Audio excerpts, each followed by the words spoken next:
Australia has a love-hate relationship when it comes to nuclear power. On the one hand, Australia is the fourth largest producer of uranium in the world, forming an important component of the country's economy. Yet nuclear power has been banned in every Australian state since 1983, the only G20 country where this is in fact the case. But with more countries adopting nuclear in their transition away from hydrocarbon sources of energy, can Australia adhere to its set of ambitious climate goals without it? And why has Australia never adopted this technology themselves? For more content on energy, geopolitics and our world, subscribe to our channel and hit the bell icon to be alerted to future uploads.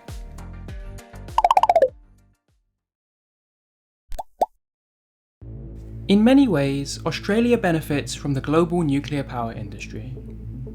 Mining is a large part of Australia's economy, making up 14.6% of the national GDP, with uranium exports specifically being worth over 700 million Australian dollars in 2021.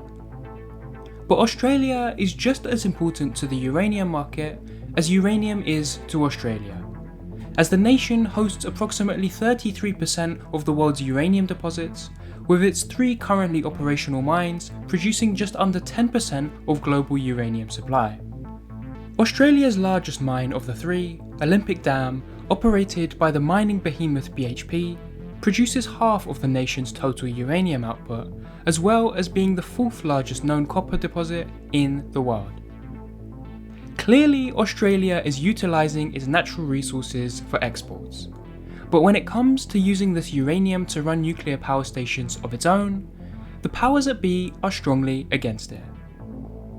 Over the years, several nuclear power projects have been proposed, but nothing was ever built.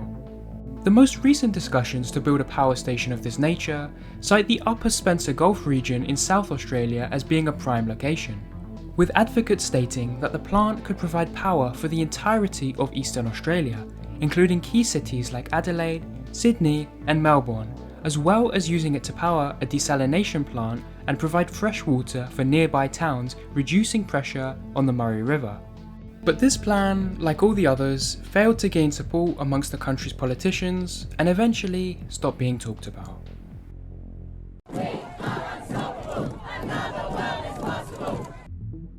One of the reasons Australia has never adopted nuclear power is simply because they didn't need it.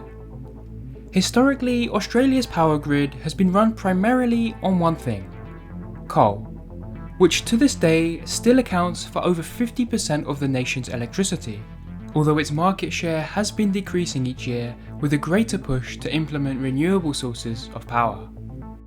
But this was the logical choice for Australia, who is home to the 3rd largest coal reserves in the world, meaning that they needn't look further for energy than their own borders.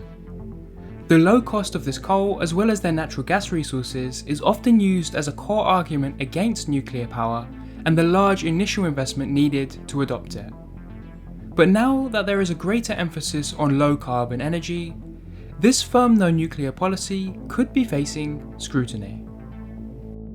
The Australian public has also been staunchly against the idea of nuclear power in the country, with historic polls showing the majority being against the technology. And because of this, leadership has been hesitant to challenge this position, with the majority of leading governments having been opposed to nuclear power. But these tides may slowly be turning, with a 2022 poll taken by the Lowry Institute finding that 52% of Australians would now support removing the existing ban on nuclear power. Nuclear waste is also seen as a major issue in the country, and is one of the leading arguments of those against nuclear power. Even though this issue is being dealt with either by partially recycling waste in France or disposing of it in centralised storage facilities like the Onkalo site in Finland, Australia does not agree, with legislation even being signed to prohibit the establishment of such waste facilities in states like South Australia. With recent energy price rises, more people in Australia are asking why they haven't adopted nuclear power, and are one of the only G20 nations not to have done so. A recent segment on Sky News Australia contrasted their nation's situation to that of Finland, whose energy prices have significantly decreased after their new Olkiluoto nuclear reactor began producing electricity this year.